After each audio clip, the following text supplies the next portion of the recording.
That went down the wrong hole. Wow. G'day, Ledge Dogs. Welcome to On the Beers podcast. I'm Dan. And I'm Rob, number 2 on the beers. And we are here before you today to have a chat, a little chin wag, have a sip of a nice yeasty beverage. Cheers, Rob. Cheers. Woo. Actually, check it. Check out this flick of a bottle cap I'm going to do. Ting, ting. Nice. Nice. All right, well, cheers, mate. Cheers.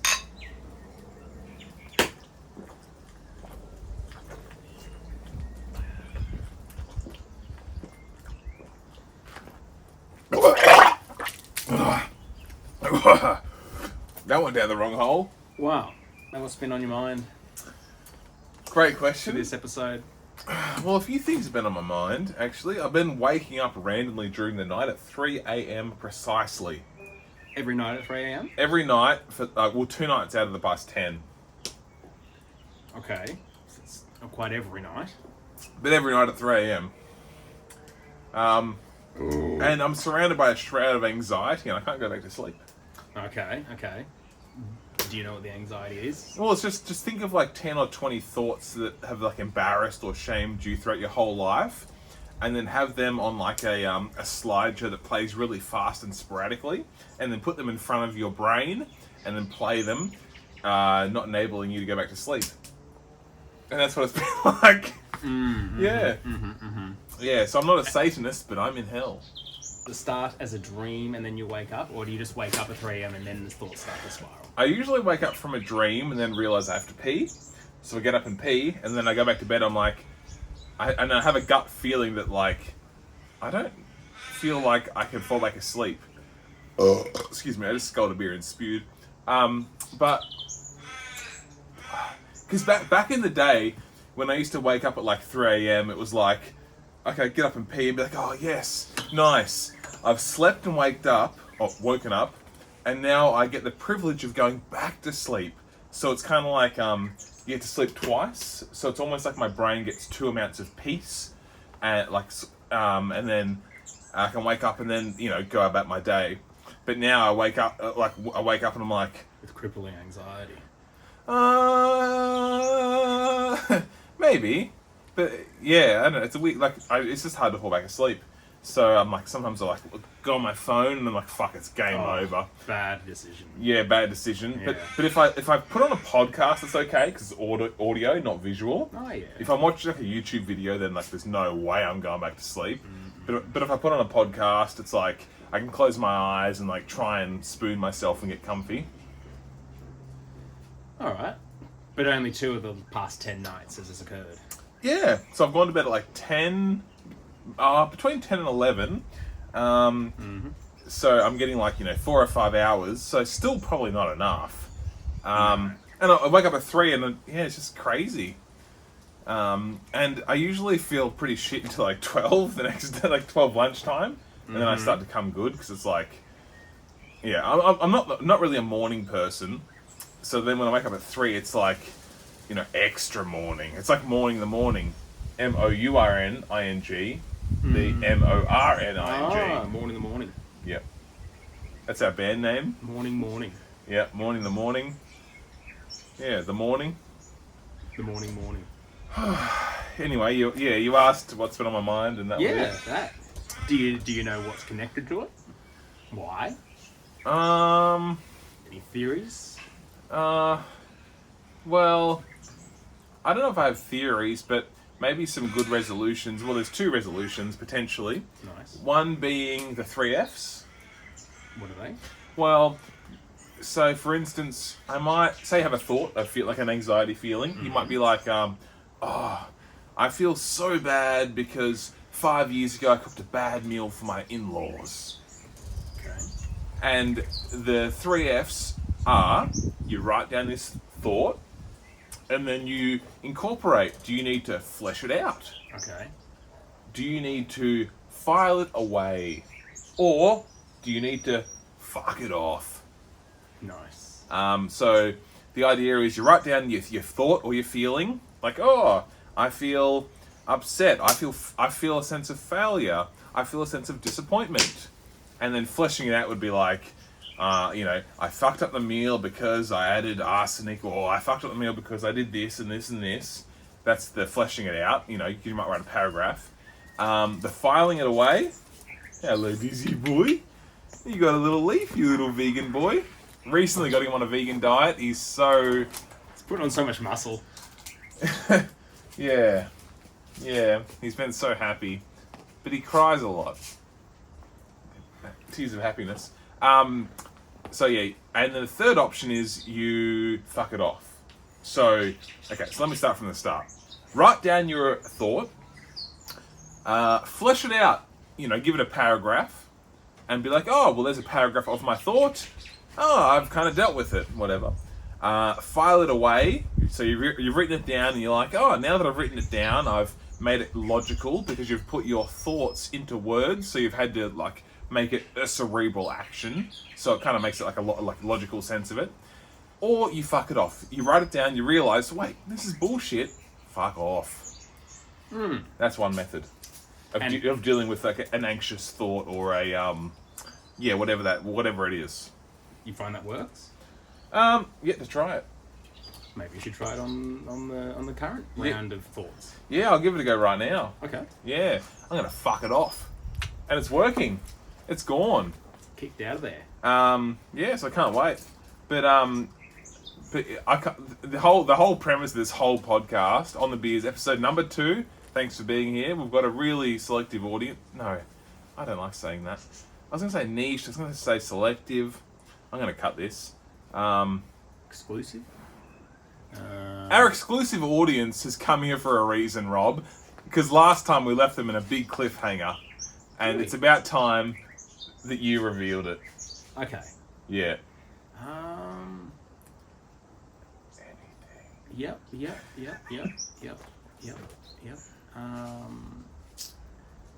Right! Cut! I have to go to the toilet. And whenever you're ready.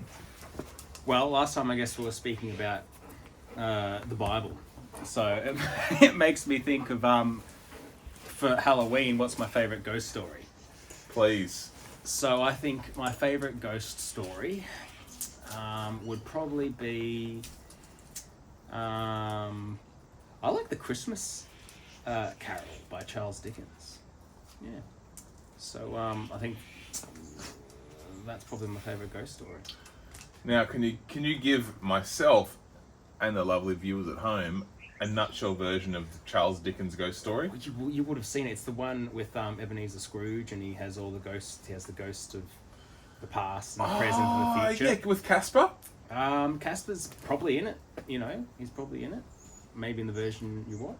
Well, my problem with Halloween and ghosts and Casper is people wearing white sheets as full attire. Why is there a problem with that? Well, it reminds me of the KKK. And what's your issue with them? Well, my issue with the KKK. Okay. well, if you're gonna ask so directly, I appreciate direction. My issue with the KKK is they're supremely racist, for one, because underneath our skin color, we're all the same. Just made me think but on the surface, we're so different. No, cut. Okay. I got a better one. No, I need to resolve this. Oh, okay. My issue with the KKK is they're supremely racist. Yeah. Halloween, you can wear fully white sheets and full white attire and get away with it. I feel like it's a strange time. But actually, okay, if I'm being empathetic, which I try to be, as a KKK member, if I was to put myself in that position, it would be a real coming out party because I could wear my garb without being scrutinized. They can wear their full white costumes and say, oh, I'm a ghost. But really, they're not a ghost. That's all I have to say about that. But you're about to interject with something else. It's a interesting. That's your favorite ghost story, the KKK. Thank you. Yeah. It is. Oh no. No. No way. Okay. I've got a great ghost story. Okay. and it happened to me directly. Ooh, I like direct. What's it called? Anecdotal ghost stories. Oh yeah, anecdote. Well, I like to call it a real ghost story. Or real. Fuck, mate. Like if I had diarrhea, I would have shat myself. But I was Okay. I was young. I was a child. I was 12 years old. Pre-puberty. My voice was high, but my balls were still low. Short legs. Short legs. Yeah, is that why? Well, my legs were shorter. Okay. And this really it's emotionally involved. This story I'm about to tell you, Yeah. it makes me want to get a tattoo because it's so emotional. Alright. So I woke up one night. It was 1:30 a.m. I'd been asleep for hours prior. The winds were howling, and I woke up to the whistling. Ooh. Ooh. Our house really moaned when it got windy. So I got out of bed, and I opened my bedroom door, and I walked into the living room. And I looked to the right. There's the front door, wide open, with the moonlight coming through. And I thought, holy shit, why is the front door wide open at 1:30 a.m. in the morning? So I walked over, and the door handle was locked, but the door was wide open. And I'm like, holy crap. So I shut this door, locked it. Well, it was already locked, so I shut it and tested it was locked. Passed the test. And as I turned around, I saw a figure walking from the hallway towards the living room where my bedroom was attached to. And it was my mother. And she went into the kitchen and she fetched a cup and she made a cup of tea. Oh, nice. And I'm like, oh, hey, Mum. Cup of tea, great. And she didn't acknowledge me. And she kept walking, and then she went and sat down on the couch in the living room and put the teacup on the table and had a sip of the tea. And I sat down on the couch next to her, and I was trying to communicate with her, but there was no reciprocation. And I was like I was like a young kid. It was like disturbing, and I was feeling anxiety. And I'm like, Mum. And I reached out, and my hand went straight through her personage. And then she stood up and walked through the front door as it was locked and disappeared. And she was gone, and I was like, holy fuck. From there, my memory gets a little foggy, but I think I was like, I'm going back to bed. So I went back to bed, and the reason why this story, I guess it feels so sort of creepy, is the next morning when I got up, I'm like, oh, well, that was weird, but the teacup was still on the table in front of the couch. It's nice. It's a good one. And it's real.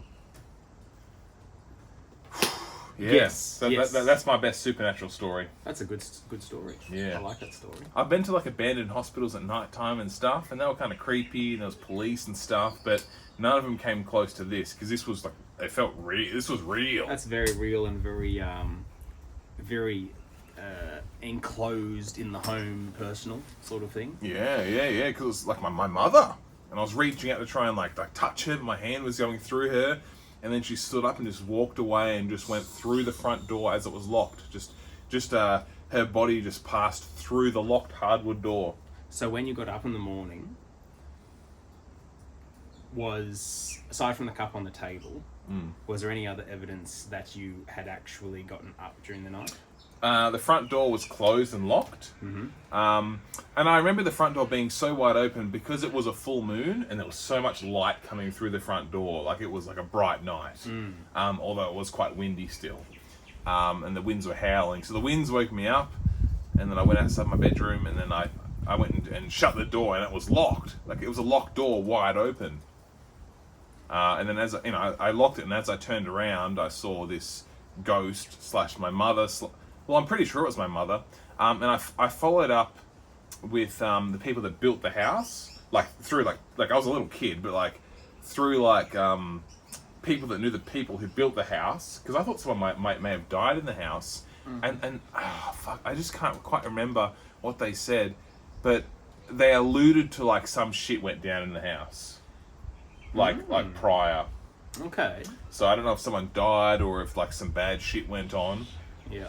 But yeah, because I'm not usually like afraid of like put me in a graveyard at night time. Give me a haunted house, like fucking. I say bring on that sort of like that terror and that adversity, because I've suffered through real life hell. I'm like fucking bring it on. But this was so real. The only sort of option I have that would defy my that would defy my truth. Yeah. Would be maybe I was sick and had some sort of crazy fever and it was a hallucination. But You didn't. the fucking cup was on the table in the same spot the next day. And the same spot's interesting, and you can't recall going to bed the previous night and noticing a cup on the table? Well, I remember. So I saw the personage. They made the tea and they walked over to the couch. They sat down and they put the teacup on the table or drank. I can't remember if they drank it, but they put it down and they were sitting on the couch. And I was trying to communicate with this person, but I was getting nothing in response. And I was worried. I'm like, why aren't they? Like, I'm not being heard. What's going on? And then they stood up and left. Yeah. It's a nice one. I like it.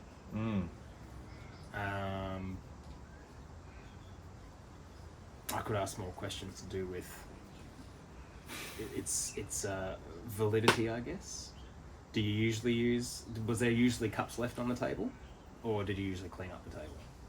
Good question. Can't quite remember. But I feel like a cup wouldn't normally be left on the table. And I saw the cup come from the kitchen, carried over by this personage, and put down on the table. And does your mum make a cup of tea with the tea bag still in it? Nah, she'd pull the tea bag out. Was there a tea bag in the rubbish? I didn't check.